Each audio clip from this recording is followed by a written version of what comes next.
Good morning class, welcome to IIM International Public School. Class 7 perimeter and area ये chapter आपका start है, ये chapter आपका continue है और इसमें आज हम लोग एक्सरसाइज 14.4 से क्वेश्चन नंबर 11 सॉल्व करेंगे. So first we have to read the question.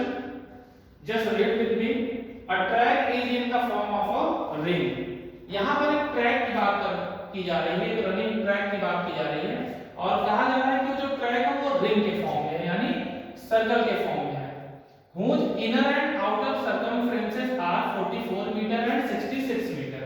Inner circumference दिया है 44 मीटर, आउटर सर्कमफ्रेंस दिया है 66 metre. Respectively find the width of the track. सबसे पहले यहाँ पे जो इमेज बना है, जो यहाँ पे फिगर बना है उसको आप देखिए. ये आउटर रिंग है यानी ये ट्रैक का आउटर पार्ट है और ये ट्रैक का इनर पार्ट है. यही जो चारों तरफ की लेंथ है इसको हम बोलते हैं सर्कमफ्रेंस. तो ये आउटर सर्कमफ्रेंस है और ये इनर सर्कमफ्रेंस है. देखिए ये होता है सर्कल का सेंटर, इसे आप सी बोल दीजिए या ओ बोल दीजिए. सर्कमफ्रेंस, इनर सर्कमफ्रेंस का रेडियस मैंने r1 सपोज कर लिया और आउटर रिंग का जो रेडियस है वो मैंने r2 सपोज कर लिया. यहां पे आप इसे चाहे तो लिख भी सकते हैं. लेट करके लिख दीजिएगा.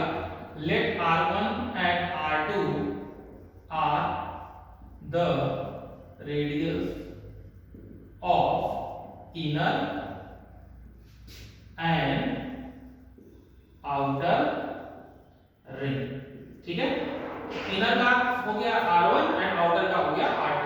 अब देखिए विड्थ की बात कर रहे हैं तो ट्रैक यही है, इसी ट्रैक पे आप चलेंगे तो दरअसल इस ट्रैक की विड्थ ये है जिसे मैंने क्या यहां सपोज कर रखा है, d सपोज कर रखा है. अब ये d निकलेगा कैसे आप देखिए. तो जब इस r2, क्योंकि r2 यहां से यहां तक है, जब r2 में हम ये r1 माइनस कर देंगे तो ये r2 यहां से यहां तक है, इसमें r1 माइनस कर देंगे तो ये जो बचेगा हिस्सा दैट इज d. तो देखिए मैंने यहां पे लिखा ही है d r2 r1. इसको इक्वेशन नंबर 1 मैंने सपोज कर दिया है.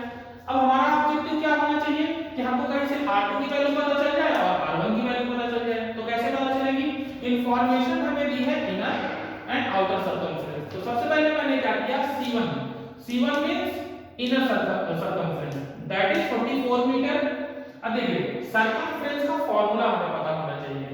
तो सर्कमफ्रेंस का जो फार्मूला होता है वो क्या होता है, वो होता है C 2 pi r.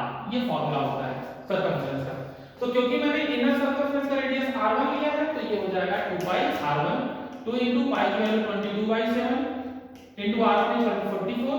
22 पूजा करेंगे तो 44 से 44 कैंसिल आउट हो जाएगा, यहाँ 1 बचेगा और 7 को जब इधर ले जाएंगे तो 7 हो जाएगा.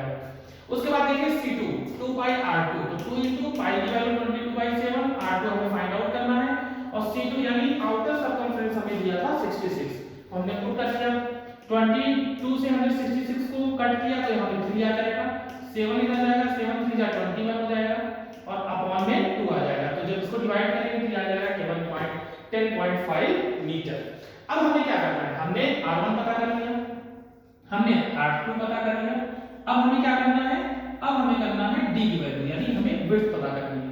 तो कैसे होगी पता, हमें क्या करना है, ये r1 r2 की वैल्यू इक्वेशन नंबर 1 में पुट कर देनी है. तो जैसे मैंने इसको पुट किया r2 की जगह 10.5, r1 की जगह 7 और माइनस कर दिया तो हमारी विड्थ कितनी आ गई, हमारी विड्थ आ गई 3.5 मीटर. ओके, तो आई होप ये क्वेश्चन आपको समझ में आ गया होगा. अब आपके होमवर्क की बारी है. देखिए होमवर्क आपको अच्छे से समझ लेना है. एक्सरसाइज 14.4 में सेम एक्सरसाइज में आपको क्वेश्चन नंबर 13 सॉल्व करना है, 14 करना है और 15 करना है. सारे क्वेश्चंस कॉपी में सॉल्व होने चाहिए. जैसे ही आप फिजिकली अवेलेबल होंगे क्लास में सारे क्वेश्चन आपके चेक होंगे कि आपने इसको जिस डेट पे आपको पढ़ाया गया था उस डेट पे आपने इसको किया या नहीं किया. Okay class, thank you class.